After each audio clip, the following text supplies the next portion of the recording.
Innal hamdalillah nahmaduhu wa nasta'inuhu wa nastaghfiruh wa na'udzu billahi min shururi anfusina wa min sayyiati a'malina faman yahdihillahu fala mudilla lahu wa man yudlilhu fala hadiya lahu asyhadu an la ilaha illallah wahdahu la syarika lahu wa asyhadu anna muhammadan 'abduhu wa rasuluhu la nabiyya ba'dah. Allahumma shalli wa sallim wa barik ala nabiyyina Muhammad wa ala alihi wa ashabihi wa mawalah wa la hawla wa la quwwata illa billah. Amma ba'du, para alim, para ulama, sepuh bini sepuh yang saya muliakan, tokoh masyarakat yang tidak bisa kami sebutkan satu persatu, Yayasan Darut Taqwa, Ta'mir Masjid Darut Taqwa, dan seluruh jamaah Masjid Darut Taqwa, serta para pemirsa dimanapun antum berada. Kita bersyukur kehadirat Allah Subhanahu wa Ta'ala. Bapak Ibu yang saya muliakan, ya, sedikit kita sejenak lupakan tentang hiruk pikuknya kelangkaan goreng minyak. Kok goreng minyak? Minyak goreng. Ya, dan walaupun minyak goreng mahal atau langka, tidak perlu harus panjenengan kukus atau brengkes, tidak perlu ya. Panjenengan mangan bebek goreng di brengkes ya ora gathuk. Bebek goreng di kukus ya ora tepak ya. Jenengan teng bebek sinje ini dikukus ndak ada ya. Tapi terlepas dari itu semua jamaah sekalian, ini semua pasti ada hikmahnya, bahwa kita sebagai seorang muslim ya, jadi yang beliau sampaikan itu juga menggambarkan kepada kita banyak ikhtiar, banyak cara yang kita lakukan sambil muhasabah, introspeksi, dan bertawakal kepada Allah Subhanahu wa Ta'ala. Ya, mudah-mudahan segala permasalahan ini ya diberikan solusi yang terbaik oleh Allah Subhanahu wa Ta'ala ya. Dan juga termasuk menerima takdir Allah dengan sebaik-baiknya. Jadi kalau memang takdirnya hujan ya hujan. Tidak perlu harus mendatangkan pawang. Ya. Jadi walaupun itu katanya kearifan lokal, cuman takutnya nanti mengganggu konsep tawakal. Itu saja. Jadi hati-hati lebih baik. Ya, jadi ada yang mengatakan itu mohon kepada Allah itu hanya wasilah. Allahnya yang mana gitu ya. Jadi tolong kalau jenengan hati-hati sebagai seorang muslim, tapi tanpa menjelekkan orang lain. Wes intinya itu. Jadi hati-hati ya, menjaga akidah kita, menjaga iman kita, menyempurnakan Islam kita. Yang dengan kesempurnaan Islam kita itu akan mewujudkan Islam yang rahmatan lil alamin. Intinya di situ. Ya, tidak menjelekkan orang lain, ya, tidak merasa paling benar, tapi kita tetap berpegang teguh kepada Allah, ya, aturan-aturan Allah dan sunnah Rasulullah. Wa'tasimu bihablillahi jami'ah. Ya, berpegang teguh kepada tali agama Allah. Bismillahirrahmanirrahim. Termasuk juga kita berbicara masalah buruan ya. Jadi babus saidi wadzabaih, bab tentang binatang buruan dan penyembelihan. Yang kemarin sudah kita bahas satu hadis tentang berburu dengan anjing, manitakhadha kalban illa kalba masyiatin aw saidin aw zar'in untuk qisa min ajrihi kulla yaumin qiratun. Orang yang memelihara anjing ya, kecuali anjing yang digunakan untuk jogo ternak ya, tinggal angon wedhus umpama nggih angon bebek ya umpama, ausaidin atau binatang anjing untuk berburu, auzar'in atau jogo tanaman ya, itu yang dibolehkan. Kalau hanya sekedar menggembalakan berternak anjing, tapi hanya digunakan untuk meden-medeni orang sekitar misalnya ya, orang lain merasa terganggu, maka dikurangi ya, dikurangi pahalanya setiap hari itu 1 kirot. 1 kirot itu kemarin berapa ya, sekitar 1/4 gram sampai setengah gram. Nah, sak grame emas 500 ya berarti pira itu ya, sekitar 100 selawe ya, 100 selawe 125.000. Itu pahala kita. Ya, wallahu alam, itu yang kemarin sudah kita bahas. Dan sekarang ini jamaah sekalian, hadis yang kedua tentang buruan adalah wa an Adi bin Hatim radhiyallahu an, dari sahabat Adi bin Hatim, qala mengatakan qala Rasulullah sallallahu alaihi wasallam. Rasulullah bersabda, "Idza arsalta kalbaka." Nah, ini Pak. Nalikane ngeculke sira, ketika kamu melepaskan kalbaka ing anjing buruan sira. Jadi maksudnya itu anjing yang digunakan untuk berburu. Apabila kamu melepaskan anjing untuk berburu, fadhkurismallahi alaih, maka sebutkanlah asma Allah. Bismillahirrahmanirrahim. Diculno ya. Dan itu enggak tahu di Bojonegoro ada Pak Edi. Saya dulu waktu KKN 93 itu di daerah pegunungan itu banyak yang memelihara anjing ya. Ya, kalau anjingnya itu dipelihara untuk berburu, maka sebelum melepaskan itu bacakan bismillah. Bismillahirrahmanirrahim, anjingnya dilepas. Fa in amsaka 'alaika fa adraktahu hayyan fadhbahu. Maka ketika anjing itu nangkep seekor binatang, ya, rusa misalnya ya, atau kijang misalnya ya, tapi bukan kijang Innova. Jadi kijang binatang ini ya. Fa'adrok tahu hayyan, dan kamu mendapatinya masih hidup, maka fadhbahhu, segeralah disembelih.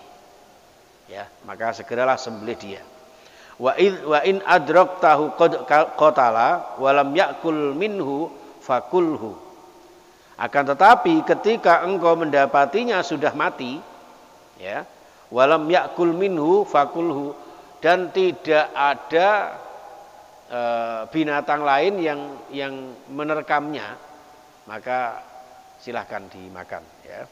Atau fa in adraktahu qatala, jadi kalau anjing itu memburu binatang kemudian binatangnya masih hidup, hanya terluka saja, segeralah disembelih. Tapi ketika engkau mendapati binatang yang diburu oleh anjingmu itu dalam kondisi mati, karena anjing yang sudah kita lepas itu kita bacakan bismillah, maka silakan dimakan. Fakulhu, maka makanlah. Wa in wajadta ma'akal bika kalban ghairahu, dan apabila kamu mendapati anjing selain anjingmu, wa qad qatala fala ta'kul, dan binatang itu mati, maka jangan dimakan. Jadi misalnya katakanlah anjingmu itu kamu lepas walaupun kamu bacakan bismillah, kemudian menangkap seekor binatang, yang binatang itu kemudian mati, ya, tapi di sebelahnya ada anjing yang lain, maka itu tidak boleh dimakan. Kenapa? Fa innaka la tadri ayyuhuma qatalahu, karena kita tidak tahu anjing yang mana yang membunuhnya. Ya, kalau anjing yang kita lepas yang kita bacakan bismillah itu, lah kalau anjing yang satunya itu yang tidak kita bacakan bismillah, itulah jamaah sekalian, maka kita hati-hati. Wa in ramaita bisahmika fadhkurismallahi. Kalau engkau berburu dengan anak panah, sebelum melepas anak panah itu bacakanlah bismillahirrahmanirrahim. Fa in ghaba anka yauman falam tajid fihi illa athara sahmika fakul in syi'ta. Nah, ketika kita melepaskan anak panah itu kemudian dalam satu hari, ya, dalam satu hari tidak diketahui hasil panahan kita itu menghasilkan binatang buruan atau tidak. Tiba-tiba besoknya kita menemukan seekor binatang yang tertancap di situ, yang mati tertancap di situ anak panah kita, ya, maka silahkan dimakan kalau memang mau. Seperti itu. Wa in wajadtahu ghariqan fil ma'i fala ta'kul, kecuali kalau binatang yang kena tancapan anak panah panjenengan itu ternyata tenggelam di air, ya, maka itu tidak boleh dimakan. Karena apa? Karena sudah satu hari. Mungkin terkait dengan binatang yang membusuk. Itu jamaah sekalian rahimakumullah, begitu dahsyatnya Islam itu ya, sampai sekecil itu ya, kita harus hati-hati agar tidak mudah memakan makanan yang haram, tidak mudah makan binatang atau daging binatang yang haram. Harus benar-benar diperhatikan kehalalannya. Ya, itu jamaah sekalian rahimakumullah. Nah, ada satu hadis lagi yang sangat pendek, wa an Adi juga. Qala sa'altu Rasulullah. Dia mengatakan saya pernah bertanya kepada Rasulullah an saydil mi'rab, dari perburuan dengan menggunakan tombak. Faqala idza asabta bihaddihi fakul. Kalau tombakmu itu mengenai ujungnya yang tajam itu, ya, kemudian binatang itu mati dan ketika mau menumbak itu baca bismillah, maka fakul, makanlah. Akan tetapi wa idza asabta bi ardihi, tetapi kalau mengenani apa itu bongkotnya, ya, apa bonggolnya, ya. Anak apa itu misalnya pakai yang dipakai cara itu apa itu?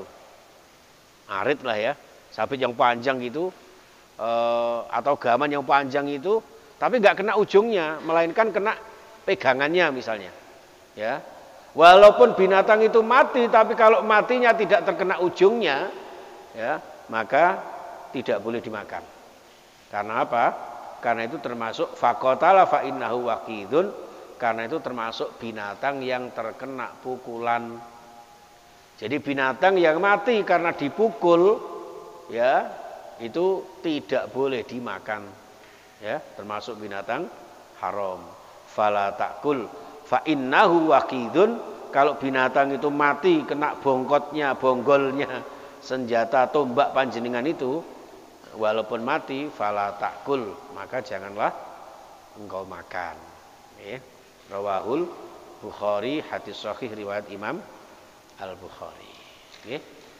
Baiklah Bapak Ibu sekalian yang saya muliakan, kalau sudah panitia pembagian snack sudah berjalan, ini tandanya sudah selesai kajian kita, ya. Ini terima kasih Mbak Mukminah, mudah-mudahan rezekinya tambah barokah, urusannya dilancarkan oleh Allah, dan kita semuanya yang hadir di majelis ilmu Masjid Darut Taqwa ini mudah-mudahan diberikan panjang umur, sehat walafiat, sampai ketemu bulan Ramadan yang suci, okay? Yang tinggal beberapa hari lagi insyaallah.